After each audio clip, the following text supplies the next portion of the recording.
Hello mga kabarangay, no? This is Bean Fat Biker Studio. And if this is your first time to tune in to my channel, no? Marami na kayong mga na-miss na mga video ko backward, no? So you can check it out. Again, please do subscribe. We appreciate that one to grow this channel, support my channel. And then, para lagi kayong ma-notify sa mga latest natin dito sa channel na to, sa YouTube natin, sa Bean Fat Biker Studio, please click the notification bell.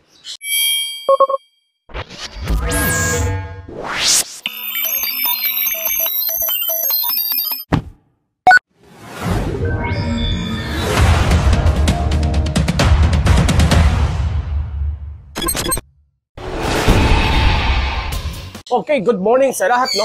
So, nag-switch tayo ng konti dahil may time tayo para mag-vlog ng about sa mga cars, no?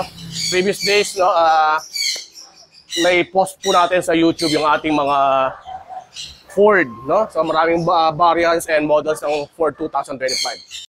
So, sa inyo, recently lang, no? Alam naman natin ang Suzuki Jimny, no? Suzuki Jimny na 3-door. Alaman natin na talagang pahirapan, bibihira ang magkaroon ng Suzuki Jimny 3-door. Unlike us, o kagaya namin din pala, kagaya rin ninyo, pumila ng mahabang buwan, minsan taon pa. At marami po tayong mga nagdaanan. So now, on this video, this is a real talk. Ano ba ang good, bad, and ugly kung gusto nyong magkaroon ng isang Suzuki Jimny 3-door GLX Automatic Model 2024. Simulan na natin. So mga kabayan, mga kabarangay, walk around muna tayo sa ating 2024 Suzuki Jimny 3-door GLX Automatic, no? So ayan po siya. So ilang araw pa lang naman to nakuha natin. Talaga namang agaw tingin. Okay? Lahat mababali ang leg once you have this kind of Suzuki Jimny GLX 3-door. Ayan siya, all grip siya. Okay? So, tingnan natin yung about the goods of having a Suzuki Jimny GLX automatic o kahit manual. Okay? So, pag sinabi kasi Suzuki Jimny, iconic eh. Di ba? Para siyang tiny 4x4 pero super lakas niya. Okay? At if you will look on the sa history ng mga 4x4, mga off-road, hindi nawawala ang Suzuki Jimny. Okay, actually nga makita nyo dito, no? Tines siya sa iba-ibang klaseng 4x4 na pang off-road. Sa G-Wagon, okay, sa Rubicon Jeep, lahat talagang comparable siya, ganun kalakas. Ang kaibahan lang niya, mas magaan siya. Okay? Kaya very iconic kapag meron kang Suzuki Jimny GLX. Okay, kahit yung automatic o manual, talagang mapapalingon ang mga madlang people. Ang tanong bakit may ganun siya? Bakit nakakuha siya ng ganun? Mahirap kumuha. Okay? Now, tingnan naman natin, unahin natin kung bakit, ano yung mga goods. Para sa akin, real talk to, ikikwiki lang natin, dito na muna tayo sa interior. Okay, makikita nyo kaagad dito sa side na to, steering wheel. So, hindi naman siya kalakihan, sakto lang sa isang build ng isang Asian guy. Yung naka-chrome na niya, na letter S Suzuki. So, yan yung kanyang mga para sa kanyang infotainment. Ayan. And meron siya ring cruise control. Okay? And then, makikita niyo yung boxy. Yung old school, nandito yung old school pa rin. Boxy siya, para siyang military style na cluster instrument niya. So, makikita isa combination ng digital and manual needle siya. So makikita nyo ganyan. Yung aircon niya, talagang ibang klase. And then, another goods is, ang kanyang infotainment niya is para siyang rugged military type na screen. So, if you will check that one, ayan o. Meron siya tinatawag na clinometer. So, yung angle, okay, yung angle inclination, yung rolling niya, okay, merong degrees. Pati yung mga GPS na altimeter niya, meron na siya. That's one of the goods, kung ikaw ay talagang legit na off-roader. Eh, tayo lang naman tayo, piliin lang naman tayo. Kasi ito is talagang magandang pang rin eh, pang Of course, pang off-road, depende rin pang city driving, which I will tell you or discuss you later. Ang aircon niya is as is, standard siya, pero mas malaki yung kanyang hazard button. So, eto very familiar na sa inyo, standard sa mga aircon yan. At may mga piano type. May piano type na mga controls tayo dyan. Of course, yung mga pang USB natin, may 12-volt sockets, andyan. And of course, ito rin, makikita nyo yung, yung kanyang shifter, standard, and of course, ang kanyang overdrive if you want to be nasty and a bad guy sa kalsada. Back trigger it. Standard handbrake. Kaya nga lang lagayan ng kape. Maliit. Alam niyo naman yung bottle ko malaki. At ang kanyang secret weapon. Okay? Ang pang 4x4. Meron siyang 4 low, 4 high, and the 2H standard kung city driving siya. At ayun, may naligaw. Si Michael Jordan. Hindi ko pa nilalagay. Diyan ko siya ilalagay. Okay? Ang build niya, ganda ng handle niya, parang military talaga pang off-road. Same goes here. Ayan, ganda. At ang kanyang glove box, malit lang. Pwede maglagay dyan ng cellphone, dito, malilit na cellphone lang. At ang kanyang standard na ilaw dito. At saka meron pa rin dito ano pala. Okay, mga vanity mirror na umiilaw to eh. Umiilaw to, hindi naman di umiilaw. Umiilaw yan. Okay. Meron ka, pwede na. O, may handle din naman doon. Dito wala pa rin handle dito. So those are the basic goods for this one. So another goods sa 2024 na Suzuki Jimny, no? Meron dito. Bubra ba? Yan, meron. Okay. Ang kanyang spare tire nandito, kanyang donut. At zipper type. Zipper style para matanggal nyo to. Ayan. Kukuparan nyo lang yan, makukuha nyo ng spare type. And again, no? Jimny all grip po yan. Jimny all grip. So yung ilaw rin niya, pati yung bumper sa likod, medyo rigid din siya at meron siyang mga sensor type. And the best thing I like here, mga kabarangay, okay, meron na siyang camera. Yung mga previous generation ng Jimny, walang rear camera, lalo pag maatras ka. Okay? So yan ang isa sa mga, sa mga goods niya. And of course, ang antenna. And another thing, ito kanyang mga edge, no? Yung dugtungan, ayan. Ito ang sikreto sa mga setup. So, maybe in the next succeeding months, magkakaroon tayo ng mga station upgrade na ito. So, mga pang-roof rack na ito. Diyan, magkakaroon na yan. So, sana naman sa kanyang side mirror, power to. This is a power type mirror. So, another goods ng Suzuki Jimny 2024, GLX 80. Meron na siyang to fender ba tawag dito? Parang siyang bushwalker. Mas familiar sa akin yung bushwalker upgrade pala. Tanga ko naman. So, actually, ito nga papalagay ko rin dito kay papalagyan ko rin to ng bushwalker. So, kasama na siya dito, kaya napakaganda. Now, sa front naman, kasi sa exterior tayo, kanina interior, magkamali ako nasabi. Nasa loob pala pinag-report natin interior. Nasa report, tanga lang. Sa exterior, makikita nyo pa rin yung akala nyo standard na bulb lang to, but this is an LED. So meron siyang yung kanyang halogen niya. Okay? Meron din siyang pang hazard light niya. Turning left and right na ilaw. At meron dito na naka-amber yung kulay. Now, sa grills, again guys, this Jimny is the 4th generation ng Suzuki Jimny. This is a JB74. Okay, so what is JB74? I think mga enthusiasts ng Suzuki, they know what I'm talking about. So maganda rin yung kanyang yung kanyang bumper. So aerodynamics na rin, pasok ng mga hangin, diretso doon sa kanyang mismong radiator. Okay? Medyo against the light lang po tayo, So, very macho talagang tingin. But, again, on my size, medyo I don't siya.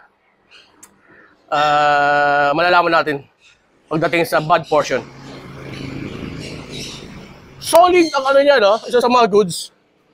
Ibang klase ang pagkakabuild ng kanyang case, kanyang mismong housing, So, makikita nyo dito, para siya ng Toyota Crown na 1980s, 1989 na very solid na kapag nakipagbanggaan ka, sa latest na mga sedan ngayon, sigurado titiklop ka. So, yan siya. Ay, gas-gas kagad. Saan yung gas-gas na to? Now, one more is, makikita nyo dito sa mga goods. Ito pala, kalimutan ko. Ito, ang headlight, ceiling, water sprinkler. So, para malinisan. And same goes here. So, yan ang kanyang ano, meron pa dito, pag gagamit ka ng source ng hangin para sa aircon, meron siyang option pa rin. At ang kanyang, of course, hindi mawawala yung, ano, yung kanyang sa wiper na maganda rin, no? May guard. So, madaling linisin. Unlike yung ibang mga sakyan, ang hirap doon, malalim mga dahon, di ba? Mga dahon na patay na dahon, ang hirap doon kinakain na doon sa motor niya. So, those are the goods ng Suzuki Jimny JB74 4th generation 2024 model GLX. So, the last portion ng the goods in having or getting or planning to acquire one ng 2024 Suzuki Jimny GLX, the 4th generation or the JB74 series is yung kanilang engine. So, ito ang engine ng Suzuki Jimny 2024 GLX. 80 or manual, ganyan ang compartment kalaki. Okay? This is powered by 1.5 power na engine. At makikita nyo, yung mga enthusiast na mga Suzuki, meron pang mga portion dito na pwede kang maglagay ng turbo to empower more yung inyong mga setup sa makina. Magkakaroon ng turbo. So maraming espasyo. So makikita nyo rin dito, ayun. Si JB74. Okay? Ang kagandahan pa nito, okay, kaya pinagkakaguluhan ang Suzuki Jimny 3-door kasi this is made, okay made in Japan. Hindi Batangas made in Japan. Kaya very iconic na kapag naka JB74 ka, GLX 3-door, that is Japan. Ooh, Japan, very boss. Okay? Kaya pihikan, bihira, kaya pag may nakita ka, nagdadrive ng Suzuki Jimny, aba, malaking pogi points, na talagang sasaludo ka.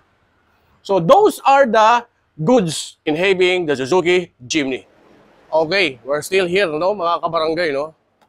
So, ngayon naman is, pag-usapan naman natin yung, ano ba yung bad? What are the bad portion in having a Suzuki Jimny GLX, either 80 or manual, 2024 model, 3-door na made in Japan, JB74 4th generation. Tara, iisa-isay natin the bad portion kung bakit tayo kukuha nito. Well,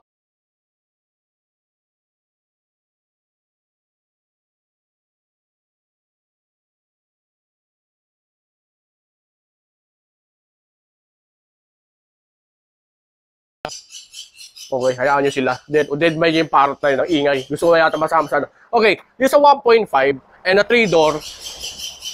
Maganda siya. Walang problema. Pero yung bagong lumabas, kung ikaw'y kukuha ng 5-door, humaba siya, bumigat siya, pero ang engine niya po, pareho pa rin. So, do the math. It's a simple physics. Bumigat ka, lumapad ka, pero same engine mo. So, either hirap or parang kukulangin ka sa lakas. So, panalo pa rin kung 3-door. So, that is the first bad of having a Suzuki Jimny. Kung 5-door ka lang. One more.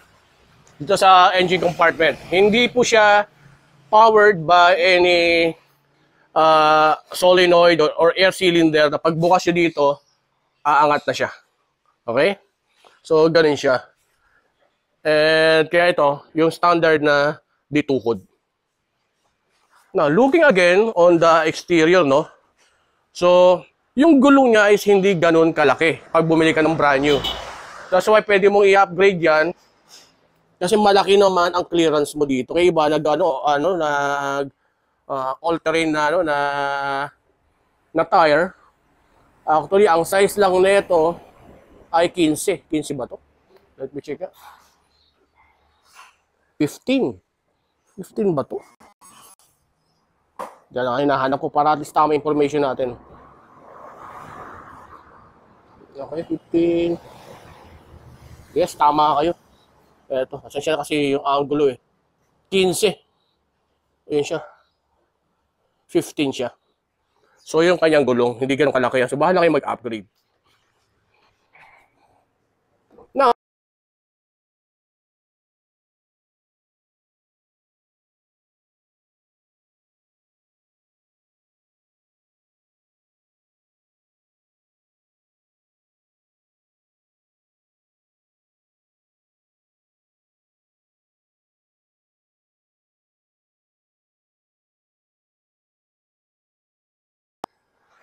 speaker itself, I think hindi siya walang mga branded na powered by this or that.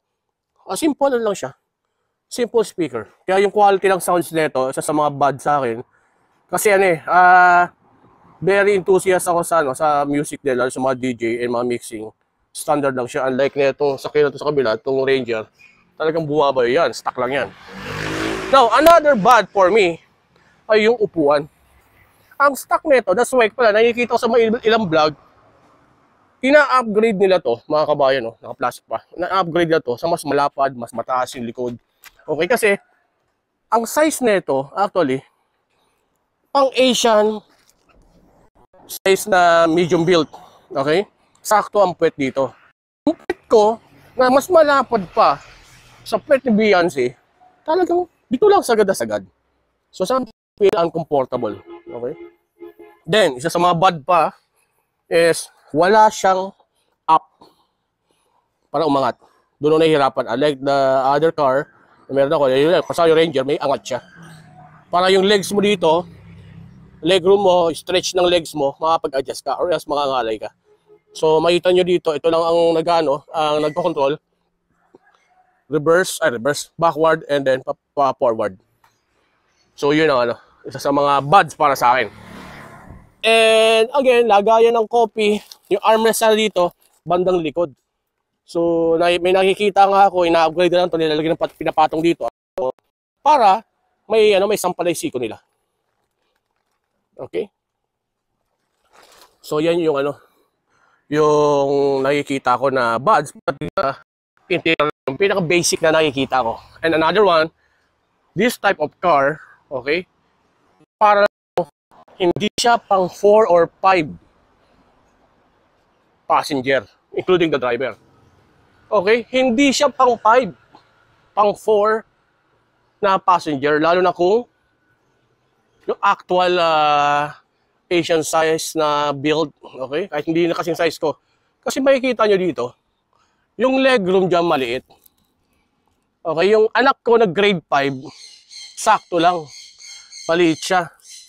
At hindi mo na rin maa-attract siya. Ang kagandahan lang din, meron siya dito patungan ng mga bagay-bagay. Same goes here. Pero legroom pang batang likod. Kaya minsan, lumalabas, pang 2 passenger lang siya.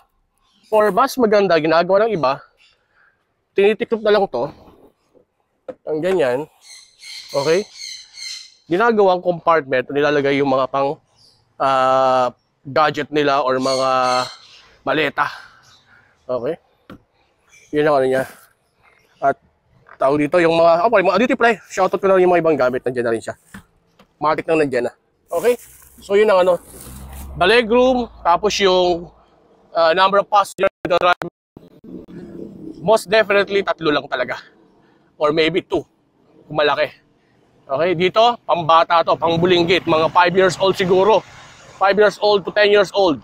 So that's one of the buds na nakikita ko dito. Also, maybe this is the last buds na nakita ko, no? Para sa akin lang naman, no? These are my all real talk, no? Yung sa may gasoline. Mostly kasi, nakasanayan ko sa lahat ng cars namin, kung nandito ang passenger, di ba? These are gasoline, fuel. Eto, nandito yung, nandito yung passenger, pero nandito sa kabilang side. Yung fuel tank. Okay? So, ibig sabihin, talagang pag magpapagasolina ka sa mga station, mapapansin mo, maninibago ka, opposite ang positioning mo. Okay? Magiging kaharapan mo sila. So, facing against them, kung meron ka, sabayan ka. Yun ang isang nakikita ko. And fuel tank capacity, if I'm not mistaken, 35 o 40. Ganun lang kaliit. Ganun lang kaliit. Unlike itong si Ranger natin, no? 80 to eh. So, every now and then, lalo na kapag ikaw ay mag-travel ng malayo, for sure, magkakaroon ng stopover to, ano? To refuel. Suzuki Jimny JB74 4th generation. So, I'm talking about 2024. 3-door. Made in Japan. And I already discussed po yung mga, ano yung buds?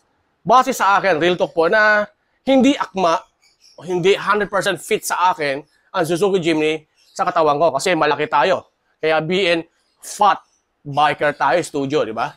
But again, it depends on your body build. At saka yung anong requirement niyo. Okay? But again, the buds is not bad na ayaw mo na. But it's still worth having this one.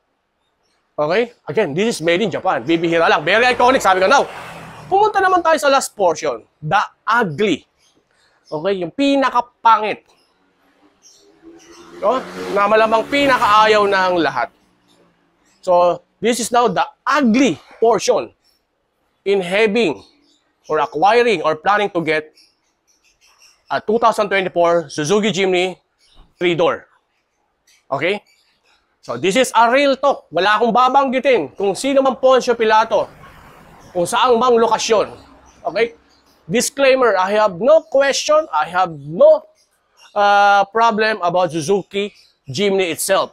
Iconic. Saludo ako, magandang klase, panalo, made in Japan nga. Performance-wise, nasubukan ko na, perfect. Now, ano yung ugly?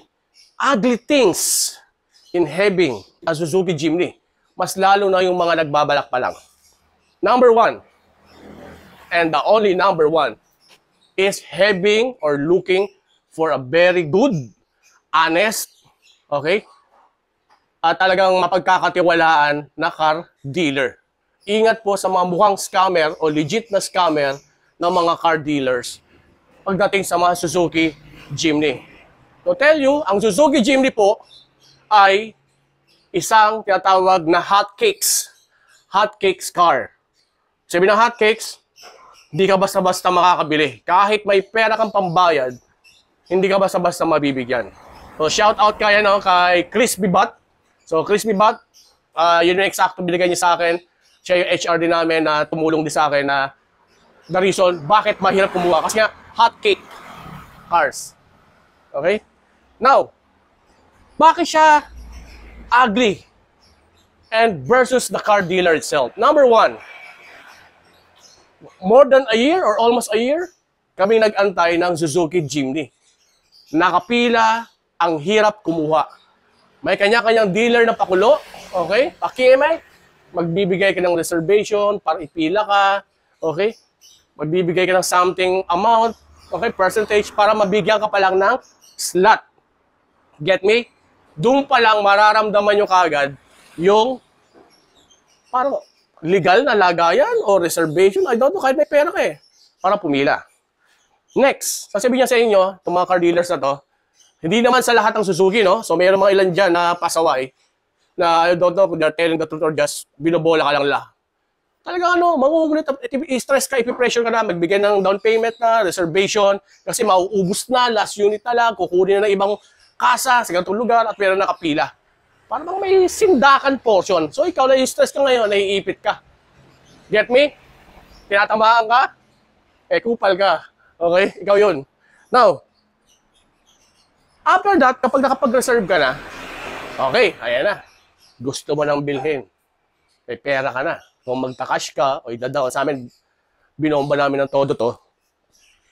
Aba, hindi pa po natatapos ang ugly thing in having a car. Again, it's not the Jimny, but the people or car dealers na sumusuporta o naglalakad neto. Okay? I believe ako, may units talaga Iniipit lang, hino-hold para sa akin. That's my opinion, that's my real talk. Now, eto ngayon, kapag ongoing transaction na kayo, mabibigla ka kung ikaw magda-down payment portion lang. Akala mo, 10%, 20% down payment, shoots ka na, okay ka na, goods ka na. No po. Kung let's say, ito is 1.33 million lang. Pero, ang inabot ang gastos namin is more than the 1.33 million itself. Parang pumalo na 1.4 o 1.45 million. Bakit ka mo? Ito ang mga kalakaran na na-experience namin. Again, this is sa 2024. Ilang araw pa lang, kukuha ko to. 3 days, 2 days, pag ganun. So, dapat mahabang PC mo. Dapat mapagmasid ka. Dapat, ano ka, yung magaling ka, mag-tempo, o pwede kang magaling makipag-bash. I-bash mo na kagad. Okay? Talagang aggressive stress. Stress na stress kami para sa pagkuha na ito. Hahanapan ka. Hihingan ka ng tinatawag na dealer's incentives. So, namputya. Nagulat kami. Akala namin, pero ang ready ko lang din is sakto lang din doon. Hahanapan ka ng dealer's incentives. Kasama niyan, hahanapan kami, ako yun. So, nagkatawaran lang. So, 2% ang sasagutin ni buyer. Ang masama niyan, yung bangko, if ever may bangko, hihingan din nila ng dealer's incentive a percentage. So, windang ka na doon. Windang ka na doon. Hindi siya consumable doon sa 1.33 million na down payment mo, either 10% o 20%. Labas yun. So, doon pa lang out of budget ka na. Dali ka na doon. But again, this is depende sa mga Suzuki dealers, no? Car dealers. O yung ahente yung kausap nyo. Kaya dapat maging mapagmasid. Kasi baka makasagasa rin kayo ng mga, ng mga dealer na talaga namang walang pakikeme. Maka-discard lang sa'yo. So yun, next na experience namin. Ito na, sino ang problema? No choice, sige. Kasi kailangan namin ng unit. Mahirap ganyan kahirap makakuha ng unit. Ang Suzuki Jimny na 3-door. Pero 5-door, pakalat-kalat lang, ang dami. Ang daming 5-door sa Suzuki Jimny. Punta sa kasa, dami nakapila doon. Pero ang 3 doors, napakahirap po maghanap. Okay. So, what's next? Okay, ano pa yung additional na pangit o ugly in having this or planning to get one at Suzuki Jimny? Okay, again, disclaimer lang, no question about the Suzuki Jimny. Materials, pwerte, stock, very solid. Pang malakasan to. Okay? Very iconic. It's on the dealership. Para handa po kayo, no? Hindi ganun kadali kumuha ng Suzuki Jimny kahit may pera kayo. Now, yung dealer's incentive, it ranges from 3 to 5%. Swerte niya kung may 3 to 5% kayo makukuha. Okay? Baka iba, baka dagdagan pa. Over and above po yun sa binayaran ninyo sa unit mismo plus yung down payment. So, doon pa lang, maghahanap ka na, mabibiting ka. Another one, may mga dealer na malabo kausap. Okay? Malabo pa sa ihi ng kambing. Get me? First, of course, LTO, TPL, walang problema. Lalakarin nila yan. Dapat yan. Bayaran mo yan. Okay? No comment ako doon sa presyo ng LTO, TPL. No? No question na kung anong patong na doon. Ang isa sa pinakamalupit na is yung sa insurance. Okay? Ang insurance, gusto nila in-house sa kanila. Yung the brand itself. Walang problema naman eh.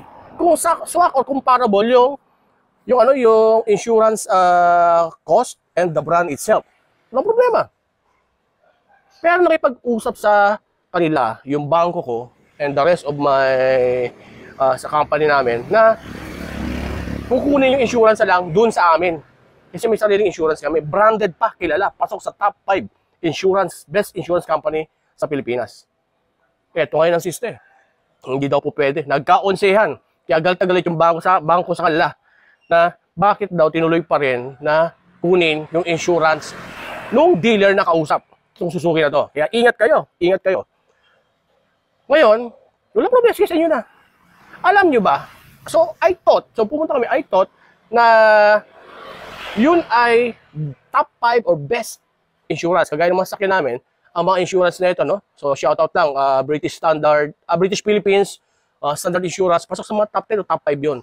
Mahal sila, pero, wala pa yata 24 hours sa inyo na insurance. Okay? Pati yung insurance policy. Ito, assisting ngayon. Okay. Alam nyo ba kung magkano ang binayad namin? Binayad ko, personally, sa insurance. Okay?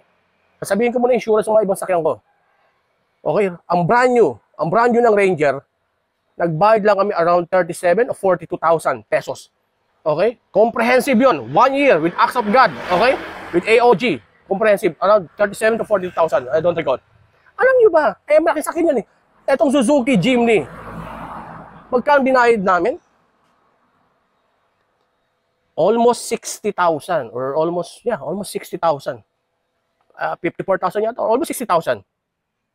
Akala ko yung same sikat na brand ng insurance na makukuha namin. Yung pala, yung binigay sa amin na insurance nung dealer ay yung pinaka-cheapest insurance ng Pilipinas. Now-connect the dots. Bakit? Di ba? Guess nyo? Kaya, maging mapanuri. So, what else? So, ano pa? Yung naging not bad, ugly, very pangit na na-encounter namin getting this Suzuki Jimny. So, hindi dahil sa kotse, kundi mismo dun sa nakipag-transact. And I'm talking about the Suzuki car dealers. Okay?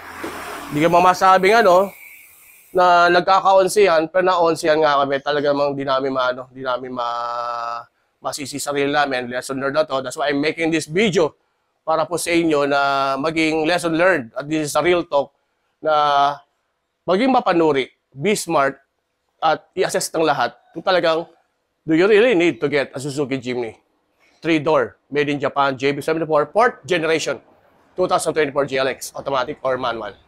Okay?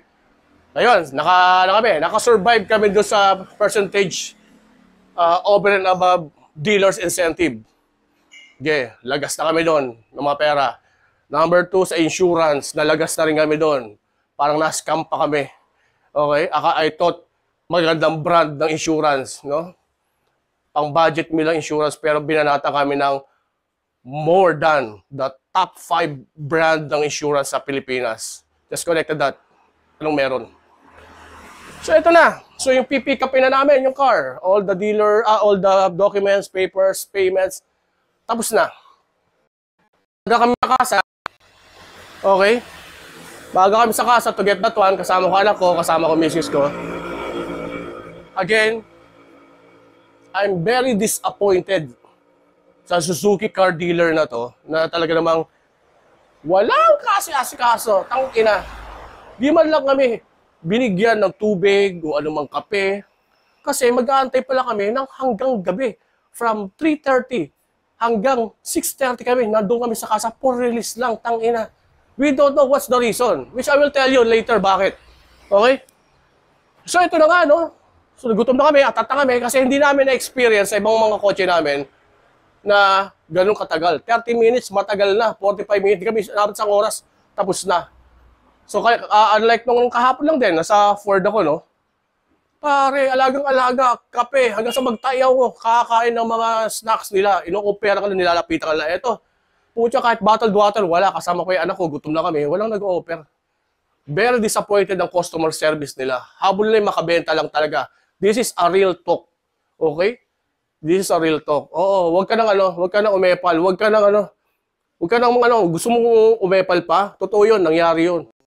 Diba? Nasaktan ka, no? Oh, relate ka, ikaw 'yun. Oo. Kupal, ikaw 'yun. Okay? Eto na ngayon, nakasurvive kami doon. Gutom na kami lahat. Hindi ko alam anong inaantay. Sabi daw yung confirmation sa bangko, confirmation sa kung sino mga signatory, idala nga namin lahat, kinokontak namin, paiba-ibang ka lang rin. Type ng additional na padulas. We don't know. Again, this is my real talk and this is my own opinion, asshole. Okay? So ngayon, sige, nakasurvive kami doon. Ilalabas na ang sasakyan. In-inspect everything. Sanay ako, pag nilabas sa kasa, materials, piratas, everything are okay. Pero nagkaroon ng natuklasan ko lang yung nasa bahay na ako. Mabuti hindi kami nag-out of town, lumabas ng SLEX o NLEX. Dito lang kami, may ilang kilometers lang sa loob dito sa amin lang. Okay? A few kilometers from the casa itself. Alam nyo anong nangyari? Anong natuklasan ko? Hindi naka-ready ang sasakyan for release. Hindi naka-ready kasi number 1, walang tint. Basic ang tint, lintik. Anong sabi sa akin? Kaya makikita nyo, Citroen, kitang-kita yung kalbo ko. Ang sinasabi nung dealer, pangit daw kasi tint nila. Pangit daw yung tint nila, baka hindi ko daw magustuhan, sa labas na lang magpa-tint. O, huwag ka magsinungaling, sinabi mo yun, may Viber ka sa akin. Okay? Number 2, nakita ko rin, yung ini-inspect ko, wala yung floor mat na yan. Standard yan. Tint, tsaka floor mat. Standard yan pag binibili. Wala yan. Nagkasindakan lang, nagkaroon ng ano, biligyan ako ng Jimny floor mat. Okay? Yun sa mga very bad, very ugly. Very ugly. Na very disappointed ako. At higit sa lahat, okay? At higit sa lahat, nung nilabas namin, kinakabahan ako. Nalaman ko lang pag-uwi sa bahay, something wrong with the engine. Okay? Yung mga basic fluid na laman nito ay walang laman or almost side na. Di ba? Anong reason? Ang reason nila, busy daw sila, nakalimutan. Hindi daw nagawa. Ang ina nyo, ang tagal nyo dyan sa trabaho nyo, pag-release ng kotse. Sablay pa. Kung may na-aksidente sa amin, nag-overheat kami, sino sagutin nyo? Wala pa 24 hours to. Okay? Kasi gabi to nakuha. Madilim. Paano mo may inspect? So, rumatsyata kami kagad, pauwi. Buti umuwi kami. So, ano ipapakita ko sa inyo? Ano yung mga nakita ko dito? Okay? So, tara. Ano yung pinakapangit na nakita ko? Kaya wag basta-basta magtitiwala sa mga dealer dyan, no? So, dahil pang mga scammer. Okay? Always double check your car. Huwag kayong pipick up o kukuha, maglalabas sa kasa ng gabi. Doon nangyayari yung mga yung mga kakaiba at mga milagro, no? So, shoutout, real talk ito. Pera lang hinahabol yung mga lintik na yan, no? Patong-patong na ang mga pinaglalagay natin, mga legal na padulas, mga dealers incentive, pero hindi nakaprepare yung sasakyan para ilabas ninyo despite na sobra-sobra na yung binayad nyo. Ito ang mga critical ng mga nakita ko nang nilabas ko ito. Wala pang ito ha, kalalabas pa lang ng kasa. Ito na. So kung galing ng kasa ilalabas, no, dapat malinis dapat. Okay? Ang mahal ng binayad, mahal ang mga legal na padulas. Ika nga, may mga dealers incentive, pati yung may iba pang mga insurance na dapat sa kanila na akala mo is talaga namang first class ng mga insurance name. Pero mga pipitsugin lang. Pero tatlong patong, more than 300 times ang mga binayad nila. So mga makikita niya ang alikabok, ang dumi. Diba? Dapat malinis yan. Brand new nga eh. Oh. Etong malapit sa lahat. Ha? Tingnan nyo ang mga liquids. This is the wiper liquid. Bagong-bago, di ba? So bagong kasa, galing kasa, bagong labas, dapat naka-prepare. Tingnan nyo, walang kalaman-laman. Oh. Di ba? Mabuti hindi umuulan. Mabuti hindi umuulan. Blanco. Okay? Anong dahilan ng kasa? Nakalimutan daw. Kasi busy ng pagta-turnover. Tang inamin nyo, wag Milo, mga kupal. Okay? Isa pa. Tingnan nyo. Okay? Ito ang radiator. Ito ang radiator coolant. Okay? Makikita nyo, ayan o. Yung full line, yung medium, at makikita nyo, ayan o. Nasa lower, very low portion or below the lowest level. Actually, medyo nakatagilid lang itong sasakyan kaya medyo pumalo doon sa pinaka lowest line. Pero sa patag yan, hindi yan aabot ng lowest line. Eto. Okay? Sana kahit hanggang dito man lang o sa pool. Diba? Hindi naka-prepare. Kupal yung dito. Yung dealer ng Suzuki na to. Diba? Kung makastress sila na bago mo kunin to, pag ika nagpa-reserve sang katerbang bayad at sisindakin ka pa na mauubos na, merong mauuna. Okay? Kaya ingat kayo. This is a real talk. Okay? That's the ugly thing. If you are having a Suzuki Jimny. I'm not talking about the Suzuki Jimny, but the dealers of the Suzuki na kasa o showroom kung saan kayo may involve. Okay? Ito, titingnan ko nga to later. Mamaya, walang laman yung engine oil ko. Okay? So, yan ang ilan sa mga ugly things sa pagkuha ng Suzuki Jimny depending on the dealership o dealers.